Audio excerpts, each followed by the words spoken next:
প্রিয় দর্শক, আসসালামু আলাইকুম। জীবনে গল্প আপনাদের স্বাগতম জানাচ্ছি। ক্যামেরার সামনে দাঁড়িয়ে রয়েছে একজন বোন, ওনার জীবনে গল্প শুনবো। আসসালামু আলাইকুম। ওয়ালাইকুম সালাম ভাইয়া। কেমন আছেন? ভাইয়া আলহামদুলিল্লাহ ভালো আছি, আপনারা কেমন আছেন? আমি ভালো আছি। আপু, আপনার নাম কি? আমার নাম মোসাম্মদ আয়েশা। আয়েশা। আয়েশা, আর দেশের বাড়ি কোথায়? আমার দেশের বাড়ি ডিস্ট্রিক্ট হচ্ছে যশোর, ঝিনাইদাবাদ থানা। ঝিনাইদহ কি? ঝিনাইদা থানা। ঝিনাইদহ থানা না, যশোর। বুঝতে পেরেছি। অসাধারণ লাগছে দেখতে। আপনাকে কেউ রাস্তাঘাটে বলে এত সুন্দরী কেন আপনি? রাস্তাঘাটে তো অনেক মানুষই আছে বলে সুন্দরকে তো সুন্দর বলে, কিন্তু বললেই তো আর সবকিছু হয় না। বললেই সবকিছু না। কেউ বলে না প্রেম করতে চাই? ভাইয়া প্রেম করার যুগে প্রেম করতে অনেক কিছু লাগে। আমার বাবা নেই, বুঝছেন? বাবা নাই? বাবা কি হয়েছে আয়েশা?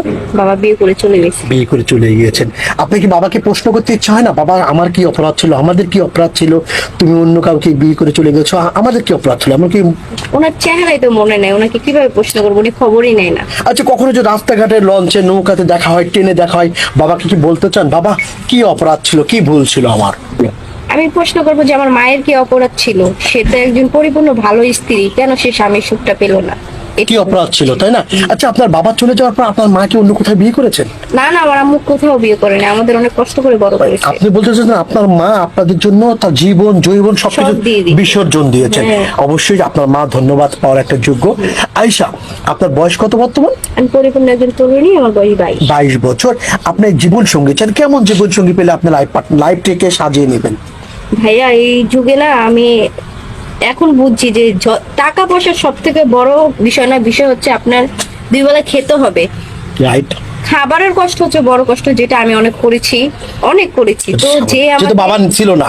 জি, তো যেহেতু যে আমাকে দুই মুঠ খাবার দিন বেলা দিয়ে রাখতে পারবে, ভালো রাখতে পারবে, ভালোবাসবে, ছেড়ে যাবে না কখনো, কথা এরকম দিবেন মানুষ সারা জীবনের জি। জন্য লাইফ পার্টনার থাকতে হবে না?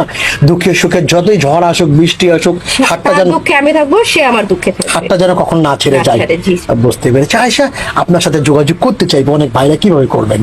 যেহেতু আমি এখানে আসছি মিডিয়া জগতে, আপনারই আমার গার্জিয়ান, আপনাদের মাধ্যমেই তারা আমাকে পাবে। প্রিয় দর্শক, অসাধারণ একটি বোন, সুন্দর চেহারা, মায়াবী মুখ তার। ওনার সাথে যে যোগাযোগ করতে চান, কথা বলতে চান, একটি নাম্বার দেখা যাচ্ছে আপনার চোখের সামনে। এই নাম্বার ইমো আছে, হোয়াটসঅ্যাপ আছে। ইমোতে বা হোয়াটসঅ্যাপে আয়েশা আপুর একটা স্ক্রিনশট মেরে পাঠিয়ে দেবেন, আমরা যোগাযোগ করে দেবো। আয়েশা আপু, প্রিয় মানুষ, ভালোবাসার মানুষ, ভালোবাসা যদি না বাসেন অন্য কার কাছে পরখীয়া করে চলে যাবে। যেমন আপনার বাবা চলে গিয়েছেন, হ্যাঁ, জি। ক্ষমা করে দিবেন। তা আপনার স্বামীকে তো ভালোবাসতে হবে, তাই না?